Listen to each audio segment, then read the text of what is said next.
அனைவருக்கும் அன்பு வணக்கம். இந்த வீடியோக்குள்ளே போகிறதுக்கு முன்னாடி நேற்றிலிருந்து எனக்கு தோணிட்டுருக்கிற ஒரு விஷயத்த முக்கியமாக நான் உங்கள் கூட ஷேர் பண்ணிக்கணும்னு நினைக்கிறேன். யாரோ ரொம்ப அழுதுட்ருக்கீங்களோ அப்படின்னு ஒரு உள்ளுணர்வு வந்துக்கிட்டே இருக்குது எனக்கு. இது யாருக்கு சொல்கிறது அப்படின்னு எனக்கு தெரியல. இந்த வீடியோ பார்த்துட்ருக்கிற யாருக்கெல்லாம் நான் சொல்ல போகிற இந்த விஷயம் ஒத்து வருது, இது எனக்கானதாக தான் இருக்குது அப்படின்னு தோணுதோ அவங்க எல்லாம் எடுத்துக்கோங்க. எனக்கு தெரியல, இதை நான் ஏன் சொல்கிறேன்னு எனக்கே தெரியல. இதை சொல்லணும் அப்படிங்கிற ஒரு உள்ளுணர்வு மட்டும் வந்தது. யாரோ ரொம்ப ஏதோ ஒரு விஷயத்துக்காக பிரபஞ்சத்துக்கிட்ட நிறைய பிரார்த்தனை பண்ணியிருக்கிறீங்க, கேட்டிருக்கிறீங்க. எல்லாமே அது தாமதமாகுதோ இல்லை கிடைக்காம இருக்குதோ அதை நினச்சோ ரொம்ப வருத்தத்தில், அழுகையிலையும், துக்கத்துலேயும், சோகத்துலேயும் இருக்கிற மாதிரி இருக்குது. அதுக்கு இந்த பிரபஞ்சம் சொல்கிற பதில் என்ன தெரியுமா? அழ வேண்டாம்னு சொல்கிறாங்க, நம்பிக்கையோடு இருக்க சொல்கிறாங்க. நிச்சயமாக நீங்கள் கேட்டதுக்கு உண்டான ப்ராசஸ் நடந்துக்கிட்டு இருக்குது. அது வரைக்கும் பொறுமையோடையும் அமைதியோடையும் நம்பிக்கையோடையும் இருக்க சொல்கிறாங்கன்ற இந்த ஒரு மெசேஜ் எனக்கு திரும்ப திரும்ப வந்துக்கிட்டே இருக்குது. இது யாருக்குன்னு எனக்கு தெரியல. ஸோ யாருக்கெல்லாம் இந்த மெசேஜ் தேவைப்படுதோ நீங்கள் எடுத்துக்கோங்க. இப்போ நம்ம வீடியோக்குள்ளே போகலாம். அதாவது இந்த பிரபஞ்சம் நம்மளை எப்படிலாம் காத்துக்கிட்டு இருக்கு, நீங்கள் எவ்வளோ பவர்ஃபுல் அப்படிங்கிறத இந்த பிரபஞ்சம் உங்களுக்கு எவ்வளவோ விஷயங்களில் தெரியப்படுத்த முயற்சி பண்ணிக்கிட்டே தான் இருக்குது. நிறைய பேர் நம்ம பிரபஞ்சத்துக்கிட்ட நிறைய விஷயங்களை கேட்டிருப்போம். இது வேணும் அது வேணும்னு சொல்லி நிறைய விஷயத்த முன்னிறுத்தி எனக்கு இது நடந்தால் தான் சந்தோஷம் அப்படின்னு எல்லாமே சொல்லியிருப்போம். ஆனால் அது நடக்காத போகும்பொழுது நம்ம உடனே சோகமாகவும் அவ்வளோதான் அப்படின்னு மனம் முடிஞ்சும் போய்ட்றோம். எத்தனையோ சவாலான விஷயங்கள் நம்ம வாழ்க்கையில் நம்ம எதிர்கொண்டிருப்போம். ஆனால் ஒரு சின்ன விஷயம் நம்மளை முடக்கி போட்டுரும். எவ்வளவோ பெரிய விஷயங்கள் எல்லாமே நம்ம தாண்டி வந்திருப்போம். அந்த நேரத்துல எல்லாம் நம்பிக்கையோடு இருந்த நீங்கள் ஏதோ ஒரு சின்ன விஷயத்தில் உடஞ்சி அவ்வளோதான் என் லைஃபே அப்படின்னு ஒரு முடிவுக்கே வந்திருப்பீங்க. அந்த ஒரு அந்த ஒரு சவாலான விஷயத்திலிருந்து நீங்கள் வெளியில் வரணும் அப்படின்னா நீங்கள் எவ்வளோ பவர்ஃபுல்லுன்னு நீங்கள் உணரணும். இது வெறும் வார்த்தைக்காக சொல்லலை. பிரபஞ்சத்தோட குழந்தைகள் தான் நாம் அப்படிங்கிறதுல எந்த அளவுக்கு உங்களுக்கு நம்பிக்கை இருக்கோ அந்த அளவுக்கு உங்களால் நீங்கள் நினச்ச விஷயத்தை சாதிச்சுக்க முடியும், வாங்கிக்க முடியுங்கிற அந்த நம்பிக்கை உங்களுக்குள்ளே இருக்கணும். நம்ம எதை நம்பி கேட்குறோமோ அதுதான் நடக்கும்னு உங்கள் எல்லாருக்குமே தெரியும். அதாவது பிரபஞ்சத்துக்கிட்ட கேட்டால் கிடைக்கும் அப்படின்னு அந்த விஷயத்தை உங்களை நான் நம்பி கேட்க சொல்லலை. உண்மையாகவே நீங்கள் கேட்குற விஷயம் உங்களுக்கு கிடைச்சே தீரணும். அதற்காக நம்பிக்கையோடு நான் இந்த விஷயத்த பிரபஞ்சத்துக்கிட்ட கேட்பேன் அப்படின்னு அந்த நம்பிக்கையை சொல்கிறேன். எல்லாரும் சொல்லியிருக்காங்க பிரபஞ்சத்துக்கிட்ட கேட்டால் கிடைக்கும், அதனால் நானும் அதை நம்புகிறேன்னு அந்த மாதிரி மற்றவங்க சொன்ன நம்பிக்கையை பற்றி நான் பேசவே இல்லை. உங்களுக்குள்ள உண்மையான ஒரு நம்பிக்கை இருக்கும் இல்லையா, இன்னைக்கு இந்த விஷயம் நிச்சயமாக கிடைக்கும் அப்படின்னு உங்கள் உள் மனசை சொல்லும்ல, அந்த உள்ளுணர்வு சொல்லும்ல, அந்த நம்பிக்கையோடு இந்த பிரபஞ்சத்துக்கிட்ட கேட்டிங்கன்னா நிச்சயமாக நீங்கள் கேட்டதை சாதித்து கொள்ளக்கூடிய அந்த மிகப்பெரிய மேஜிக் பவர்னே சொல்லலாம். அது உங்கள்கிட்ட இருக்குன்றது உங்களுக்கே புரியும். அதாவது நீங்கள் எதை தேடுறீங்களோ, எதை கேட்குறீங்களோ அந்த விஷயத்தை பற்றின 100% உங்களுக்கு நம்பிக்கை இருக்கணும். ஒரு வேலை தேடுறீங்க அப்படின்னா அந்த வேலை எனக்கு கிடைச்சிரும் அப்படின்னு நம்பணுமே தவிர, பிரபஞ்சத்துக்கிட்ட வேலை கேட்டால் கிடைக்கும்னு சொல்லியிருக்காங்க அதனால் நம்பி கேட்குறேன், அந்த நம்பிக்கை இங்கே வேலை செய்யாது. உண்மையாகவே உங்களுக்கு அந்த வேலைக்கு உண்டான தகுதியும் அந்த குவாலிஃபிகேஷனோடு நீங்கள் அந்த வேலையை ட்ரை பண்ணிங்க முழு முயற்சியோடனா நிச்சயமாக அந்த வேலை உங்களுக்கு கிடைக்கும். அந்த நம்பிக்கையை தான் இந்த பிரபஞ்சம் எதிர்பார்க்குது. ஒரு போலியான செயற்கையான மற்றவங்க சொல்கிறாங்க அப்படின்னு அந்த மாதிரி ஒரு போலியான நம்பிக்கையை இந்த பிரபஞ்சம் எதிர்பார்க்குறதே இல்லை. அதே போல் நிறைய லா ஆஃப் அட்ராக்ஷன் மெத்தட்ஸ், டிஃப்ரெண்ட்டான நிறைய மெத்தட்ஸ் வந்துருச்சு. ஸோ அந்த எல்லா மெத்தட்லையுமே அதாவது என்ன ஆகிடுச்சு அப்படின்னா, இப்போ இந்த மெத்தடை யூஸ் பண்ணி கேட்டால் ஒரு விஷயம் பிரபஞ்சம் கொடுக்கும் அப்படின்ற மாதிரி ஆகிடுச்சு. அதனால தான் இன்றைக்கி நிறைய பேர் மெத்தடை யூஸ் பண்ணி கேட்கும்போது கிடைக்கிறது இல்லை. ஏன் அப்படின்னா அதை மெத்தடாக யூஸ் பண்ணுறீங்க. ஒரு கால்குலேஷனாக இது பண்ணால் இது கிடைக்கும், இத்தனை வாட்டி எழுதுனா இது கிடைச்சிடும் சொல்லியிருக்காங்க. அப்போ அதை ஒரு ப்ராசஸாக தான் பண்ணுறோம். ஆத்மார்த்தமாக உணர்ந்து நம்ம பண்ணுறதே இல்லை. ஆத்மார்த்தமாக உணர்ந்து பண்ணும் பொழுது இந்த ப்ராசஸ் கூட தேவைப்படுமா அப்படிங்கிறது நான் யோசிக்கிறேன் என்னோடய சைடில்.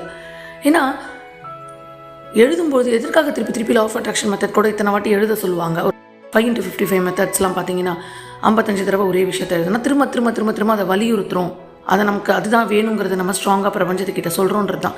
எழுதி முடிச்சுட்டு போனதுக்கப்புறம் அவ்வளோதான், அதை பற்றி எனக்கு எந்த ஒரு கருத்துமே இல்லை, அந்த நம்பிக்கையும் இல்லை. ஏதோ சொன்னாங்க அந்த டைமுக்கு இதை எழுதுனேன் அப்படின்னா அது எப்படி நடக்கும்? அப்போது நீங்கள் கேட்க அந்த விஷயம் உங்களுக்கு எவ்வளோ முக்கியமானது அப்படிங்கிறத முதல்ல நீங்கள் உணர்ந்திருந்தால் தான் அந்த பவர்ஃபுல்லான அந்த ஒரு கேட்கணும், கேட்டால் கிடைக்கும்ன்ற அந்த பவர்ஃபுல்லான நம்பிக்கை இருக்குது பார்த்தீங்களா, அது தான் இந்த பிரபஞ்சத்துக்கு நீங்கள் கொடுக்கணும். அதனால தான் நீங்கள் ரொம்ப ரொம்ப பவர்ஃபுல்னு இந்த பிரபஞ்சம் சொல்லுது. ஏன்னா இயற்கை ஒருபோதும் தவறு செய்வதில்லை, அது உங்கள் எல்லாருக்கும் தெரியும். இந்த பிரபஞ்சம் உங்களுக்காக மிகப்பெரிய திட்டம் ஒன்று வச்சுருக்கோம். ஒவ்வொருத்தருக்கும் உங்களால் முடியும் அப்படிங்கிறத அது ஒவ்வொரு வகையிலும் சொல்லிக்கிட்டே இருக்கு. ஏன்னா உங்கள் ஒவ்வொருத்தருக்கும் ஒவ்வொரு பிளான் வச்சுருக்கோம் இந்த யூனிவர்ஸ். நமக்கு எந்த ஒரு சவாலான சுச்சுவேஷன், அது எதாக வேணால் இருக்கலாம், அந்த மாதிரி விஷயம் ஏற்படும் பொழுது தான் நம்ம என்னன்னா அதில் உள்ள நல்ல விஷயங்கள் எல்லாமே நமக்கு மறந்து போயிடும். ஏன்னா ஒரு பிரச்சனை, ஒரு விஷயத்தை நீங்கள் ஃபேஸ் பண்ண போகிறீங்க அப்படின்னா அது சம்மந்தப்பட்ட அத்தனை எதிர்மறையான அத்தனை நெகட்டிவான விஷயங்கள் உங்களுக்கு ஞாபகம் வந்துடும். அது சின்ன வயசுலேருந்து நடந்ததாக கூட இருக்கலாம். இப்போது ஃபார் எக்ஸாம்பிள் ஒரு பீச்சுக்கு போகிறீங்க, ஒரு அலைகளில் நிற்கிறீங்கன்னா முதல்ல இது எல்லாருக்குமே ஏற்பட்டிருக்கும் பாருங்களேன். முதல்ல நம்ம மனசில் என்ன தோணும்? ஐயோ தண்ணி இழுத்துட்டு அடிச்சு போயிடுச்சுன்னா அலை இவ்வளோ பெருசாக வருது. ஏன்னா அது குழந்தை பருவத்திலேருந்து நமக்கு சொல்லி கொடுத்து அப்பா அம்மா நம்மளை ஐயோ இப்படி ஆகிடும் சொல்லி நம்ம மனசில் அது பதிஞ்சு போச்சு. அப்போ நமக்கு இன்றைக்கி போய் நம்ம நிற்கும்போது உடனே அதுதான் நமக்கு ஞாபகம் வருது, அந்த இயற்கையை ரசிக்க முடியல. ஸோ இது போல தான் ஒவ்வொரு விஷயமும் நம்மளுக்கு ஒரு சவால், நம்ம சந்திக்கணும், வாழ்க்கையில் இந்த சவாலை சந்தித்து ஆக்கணும். சவால் அப்படின்னா பிரச்சனைன்னு எடுத்துக்கலாம். நான் இந்த வார்த்தையை சொல்ல வேணாங்கிறதுக்காக தான் சவால் அப்படின்னு சொல்கிறேன். ஸோ ஒரு இக்கட்டான சூழ்நிலை அப்படின்னு வச்சுக்கலாமே. அந்த மாதிரி வரும்பொழுது முதல்ல நமக்குள்ளே வர்றது நெகட்டிவ் தாட்ஸாக தானே இருக்குது. அதை முதல்ல மாற்றுங்க அப்படின்னு தான் இந்த பிரபஞ்சம் சொல்லுது. அது சம்மந்தப்பட்ட வேறு என்னென்ன நல்ல விஷயங்கள் இருக்குது அதை சுற்றி, அதை பார்க்க சொல்லுது. இப்படி நீங்கள் ஒரு விஷயம், உங்கள் சூழ்நிலை உங்களுக்கு சரியில்லாத பொழுது அந்த சரியில்லாததை பற்றியே ஃபோக்கஸ் பண்ணாமல் இதை சரியாக்குறதுக்கு என்னெல்லாம் வாய்ப்புகள் இருக்குது, இல்லை என்ன நான் சந்தோஷமாக வச்சுக்கிறதுக்கு இந்த சூழ்நிலையிலேருந்து மீண்டு என்ன நான் சந்தோஷமாக வாலண்டரியாக நம்ம சந்தோஷமாக வச்சுக்கிறதுக்கு என்னென்ன வழிகள் இருக்குது, என் சந்தோஷத்தை நோக்கி போகிறேன் அப்படின்னு நீங்கள் என்றைக்கு தேட ஆரம்பிக்கிறீங்களோ உங்கள் வாழ்க்கை நீங்கள் நினச்ச மாதிரி இந்த பிரபஞ்சம் மாற்றி கொடுத்துரும். அப்படி தான் இந்த பிரபஞ்சம் மாற்றுமே தவிர பிரபஞ்சமே நீ வாழ்க்கையை மாற்றிடு, நான் உனக்கு மெத்தட் பண்ணிட்டேன், எழுதிட்டேன், அவங்ககிட்ட சொல்லிட்டேன் அப்படின்னு நம்ம திருப்பி சோகத்துக்குள்ளேயே உட்காந்துருந்தா நம்ம வாழ்க்கை மாறாது. பிரபஞ்சம் ஒரு சப்போர்ட்டிவாக தான் நமக்கு இந்த மெத்தட்ஸு இதெல்லாம் ஒரு சப்போர்ட் பண்ணுது. இதெல்லாம் பண்ணும்பொழுது இன்னும் உனக்கு ஒரு நிறைய பாசிட்டிவான ஒரு வலிமையான எண்ணம் கிடைக்கும். அதுக்காக தான் இதெல்லாம் பண்ணுறோம். அப்போது அந்த வலிமை அந்த மனசில் நம்புறதுங்கிறது நம்மக்கிட்ட தான் இருக்குது. இது யார்கிட்டேருந்து நம்ம கற்றுக்கலாம் இந்த பாடத்தைன்னா ஒரு குழந்தைக்கிட்டேருந்து கற்றுக்கலாம். அந்த குழந்தைக்கு எவ்வளவு சந்தோஷமாக இதே குழந்தைய அந்த பீச்லேயோ அந்த ஒரு பயமான ஒரு சூழ்நிலை விட்டு பாருங்களேன், அதுக்கு பயமே தெரியாது, அது சந்தோஷமாக விளையாடும். அதற்கு எதிர்காலம் கடந்த காலம் அப்படின்னு எதுவுமே தெரியாது. இப்போ ப்ரெசண்ட்டில் என்ன இருக்கோ அதை வச்சு சந்தோஷமாக விளையாடும். அதுதான் அந்த குழந்தையோட குணம். இதைத்தான் இந்த பிரபஞ்சமும் நம்மக்கிட்ட எதிர்பார்க்கறது. ஒரு குழந்தையாக மாற சொல்லி அது கேட்குது. உங்களை பலப்படுத்திக்க வேறு யாராலையும் முடியாது. எத்தனை பேர்கிட்ட நீங்கள் மோட்டிவேஷனுக்காக போய் ஸ்பீச் கேட்டாலும், உங்களுக்கு ஆறுதல் சொல்கிறதுக்கு போய் நீங்கள் ஆறுதல் கேட்டாலும், அவங்க சொன்னால் தான் எனக்கு நல்லா இருக்குது, அந்த ஸ்பீச்சை கேட்டால் தான் நல்லா இருக்குது அப்படின்னு எத்தனை பேர்கிட்ட நீங்கள் எத்தனை வீடியோஸோ எத்தனையோ குருமார்கள்கிட்ட எங்கே போனாலும் மாற்றம் அப்படிங்கிறது உங்களுக்குள்ளே வர்றதா இருக்கணும். உங்களை தவிர உங்களை யாராலையும் புரிஞ்சிக்கவே முடியாது முழுமையாக. நீங்கள் எவ்வளோ பவர்ஃபுல் அப்படின்னு உங்களுக்கு மட்டுமே தெரியும் அப்படின்னு இந்த பிரபஞ்சம் சொல்லுது. உங்களுக்குள்ளே நீங்கள் பாருங்கள், நீ எத்தனை விஷயங்களை கடந்து வந்திருக்க, எத்தனை சவாலான எவ்வளவோ பெரிய பிரச்சனைகளில் இருந்தெல்லாம் மீண்டு வந்த நீ இன்றைக்கி ஏன் இப்படி இருக்க? உனக்குள்ளே எவ்வளவு சந்தோஷங்களை மறைச்சி வச்சுட்டு மறைந்தே போயிடுச்சு. நம்ம சந்தோஷமாக இருந்த நாட்கள் எல்லாமே மறந்துட்டோம். அந்த சந்தோஷத்தை வெளியில் கொண்டு வா. நீ கேட்டது நடக்கலைன்னு சொல்கிறியே, நீ சந்தோஷமாக இருந்தால் தானே நீ கேட்டதை நான் கொடுக்க முடியும்னு இந்த பிரபஞ்சம் சொல்லுது. ஸோ நம்மளை என்னெல்லாம் நம்ம மாற்றிக்கணும், நம்ம கேட்டது கிடைக்கணும் அப்படின்னா என்னெல்லாம் மாற்றிக்கணும்? ஒன்றுமே இல்லை, நீங்கள் சந்தோஷமாக இருக்கணும், அவ்வளோதான். இந்த ஒரு விஷயம் நடந்தால் தான் நான் சந்தோஷமாக இருப்பேன் அப்படின்னா கண்டிப்பாக அது நடக்கிறதுல ரொம்ப நாட்கள் எடுத்துக்கொண்டே போகும். அப்போது முதல்ல உங்களோட மனசை அமைதிப்படுத்தி உங்கள் மனசை சந்தோஷப்படுத்துங்க. சின்ன சின்ன விஷயங்கள் எல்லாம் போய் ஈடுபடுங்க. ஒரு குழந்தையை போல் குதிங்க, ஒரு குழந்தையை போல் நடனமாடுங்க. ஒரு குழந்தை ஒரு பலூனை பார்த்தா எவ்வளோ ஆசைப்படும், ஒரு குழந்தை ஒரு பொம்மையை பார்த்தா எவ்வளோ சந்தோஷமாக விளையாடும். அந்த ஒரு சந்தோஷத்தை உங்களுக்குள்ளே கொண்டு வாங்க. அன்பை எதிர்பார்க்காம கொடுக்க பழகுங்க. அன்பை நம்ம மேலே யாராவது காட்டணுன்னே நம்ம தேடிக்கிட்டு இருக்கோம். நம்ம எப்போ அடுத்தவங்க மேலே எதிர்பார்ப்பு இல்லாத அன்பை காட்டுறோமோ அப்போது நீங்கள் கேட்குற விஷயம் ரொம்ப சீக்கிரம் நடக்கும். உங்களுக்குன்னு கேட்கும்பொழுது நேரம் காலம் அதிகமானாலும் ஆகலாம். ஆனால் அடுத்தவங்களுக்கும் சேர்த்து நீங்கள் கேட்கும் பொழுது, இப்போது எக்ஸாம்பிள் சொல்லணுன்னா, இப்போது நீங்கள் எந்த விஷயத்துக்காக நீங்கள் உறவுகளாக இருக்கலாம், பண தேவை, வேலை எல்லாமே இருக்கட்டும், எதற்காக நீங்கள் ப்ரேயர் பண்ணுறீங்களோ இந்த யூனிவர்ஸ்கிட்ட, அப்போது இதே போல் எத்தனையோ பேருக்கு நடக்க வேண்டியிருக்கும்ல. எத்தனையோ பேர் வேலை தேடலாம், எத்தனையோ பேர் உறவுகளை தேடலாம். அவங்க எல்லாருக்குமே இது போய் கிடைக்கட்டும் அப்படின்னு மனசார பிரார்த்தனையை அந்த பிரபஞ்சத்துக்கிட்ட வைக்கும் பொழுது, பிறருக்காக பிரார்த்தனை செய்யும் பொழுது இந்த பிரபஞ்சம் நீங்கள் கேட்டதை உங்களுக்கு முதலில் செய்துவிட்டுத்தான் மறுவேளை பார்க்கும். இதை நீங்கள் மனசில் எப்பொழுதுமே வச்சுக்கோங்க. இப்போ நீங்கள் என்ன விஷயம் பண்ணிகிட்ருக்கீங்களோ அதை உங்களுக்கு பிடிச்சதாக பண்ணுங்கள். உங்களுக்கு பிடிச்ச விஷயமாக மாற்றிக்கோங்க. உங்களுக்கு பிடிச்ச விஷயத்த பண்ண ஆரம்பிச்சிருங்க. அதாவது சொல்லுவாங்கள்ல, எனக்கு என்ன பண்ணுறதுனே தெரியல. அதாவது எதுவுமே இல்லாதவனுக்கு கிடைக்கிற எல்லாமே ஒரு ஆப்பர்ச்சுனிட்டியாக தான் நம்ம எடுத்துக்கணும். ஸோ என்கிட்ட 0ல் இருக்கீங்க, பரவாயில்ல. உங்களை சுற்றி எது இருக்கோ அதை ஒரு ஆப்பர்ச்சுனிட்டியாக எடுங்க. அதை ஒரு ஆயுதமாக உங்களை கையில் எடுங்க. ஒவ்வொரு விஷயத்தையும் பரந்த மனப்பான்மையோட பார்க்க ஆரம்பிங்க. இது போதும், எனக்கு இது கிடைச்சா மட்டும் போதும் அப்படின்ற அந்த வார்த்தைகளை சொல்லவே சொல்லாதீங்க. இந்த உலகம், இந்த பிரபஞ்சம் ரொம்ப பெரியது. உங்களுக்கு இன்னும் கொடுக்க காத்து கொண்டிருக்கிறது. அதனால் இந்த பிரபஞ்சம் என்ன சொல்ல வருது உங்களுக்குன்னா, நீ ரொம்ப ரொம்ப பவர்ஃபுல், எல்லாத்தையும் சாதிக்கக்கூடியவ நீ, எல்லாத்தையும் சாதிக்கக்கூடிய ஒரு மிகப்பெரிய ஆற்றல் உங்ககிட்ட இருக்குது. அதை நீ உணரணும் அப்படின்னா உனக்கான தனிமையான நேரத்தை கொஞ்சம் நீ ஏற்படுத்திக்கோ. தியானம் பழகு. 10 நிமிஷம் உனக்குள்ளே நீ போய் பாரு.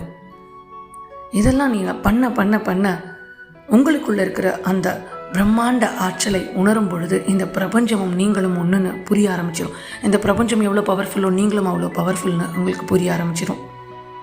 பிறருக்காக செய்கிற எல்லாமே இந்த பிரபஞ்சத்துக்கு போய் சேரும். அதனால் இந்த பிரபஞ்சத்துக்கு நீங்கள் தனியாக எதுவுமே செய்ய வேண்டாம். நான் என்ன செய்ய போகிறேன், நீ எனக்கு இவ்வளவு கொடுத்துருக்கியன்ற அந்த நன்றி உணர்வு மட்டும் நமக்கு இருந்தால் போதும். எந்த உதவியுமே நம்மக்கிட்ட இந்த பிரபஞ்சம் கேட்குறதில்ல.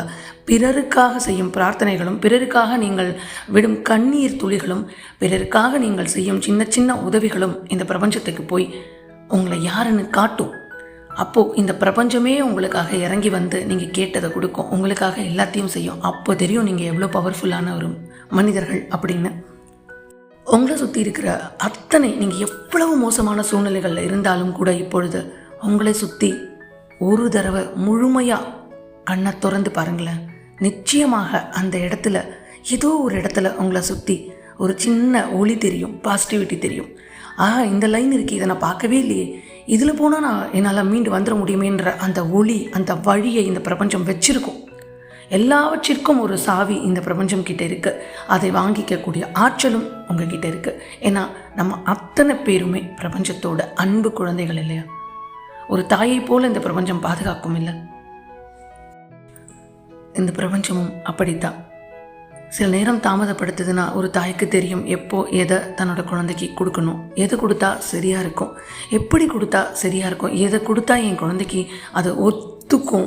நம்ம சொல்கிறோம், இந்த இது கொடுத்தா தான் என் குழந்தைக்கு சரியாக இருக்கும் அப்படின்னு அந்த தாய்க்கு மட்டுமே தெரியும். அதனால் இந்த பிரபஞ்சத்தை முழுமையாக உள்ளுணர்வால் நீங்கள் நம்பி, எப்படிப்பட்ட சூழ்நிலைகளில் இப்போ நீங்கள் இருந்தாலும் இந்த பிரபஞ்சம் உங்களை கைவிடாதுன்னு மனசார நம்பி, பிறருக்கான பிரார்த்தனையும், பிற உயிர்கள் மீதான கருணையும் வச்சு எப்பொழுதும் நன்றி உணர்வோடு நீங்கள் இருக்கும் பொழுது நீங்கள் எவ்வளவு ஒரு பவர்ஃபுல், ஒரு மேஜிக் அப்படின்ற ஒரு விஷயத்த, ஒரு மாயாஜாலமான ஒரு வாழ்க்கையே நீங்கள் ஈர்ப்பீங்க. அதை பிரபஞ்சம் உங்கள் கையில் கொண்டு வந்து தரும். ஏன்னா அப்படிப்பட்டவங்க தான் நீங்கள். இந்த வீடியோ ஆரம்பிக்கும் போது ஆரம்பத்தில் நான் சொன்னேன், யாரும் இதுக்காக ரொம்ப கஷ்டப்பட்டு வருத்தப்பட்டுருக்கீங்க, இந்த பிரபஞ்சம் அதை வேண்டான்னு சொல்லுது, சீக்கிரமாகவே நீ கேட்டதுக்கு உண்டான விஷயம் வந்து உங்கள் கையில் கிடைக்கும்னு சொல்லுதுன்னு. அது இப்போ உங்களுக்கு என்ன புரிஞ்சிருக்கும், எதனால் நம்மளுக்கு இது விஷயம் லேட் ஆகுதுன்னு உங்களுக்கு இந்த வீடியோ மூலமாக புரிஞ்சிருக்கும். ஸோ நம்மளுக்கு ஏற்படுற அந்த எதிர்மறையான விஷயங்களிலிருந்து வெளியில் வா அப்படின்னு தான் இந்த பதிவு மூலமாக பிரபஞ்சம் உங்ககிட்ட சொல்லுது.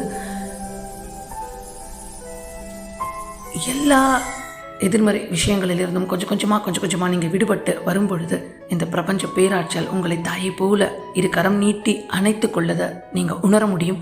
நீங்கள் கேட்டது எல்லாம் இந்த பிரபஞ்சம் உங்களுக்கு சப்போர்ட் பண்ணி கொண்டு வந்து கொடுக்கறதையும் நீங்கள் உங்கள் கண்ணால் பார்ப்பீங்க. மகிழ்ச்சியும் சந்தோஷமும் மட்டுமே தான் நம்மோட இயல்பு.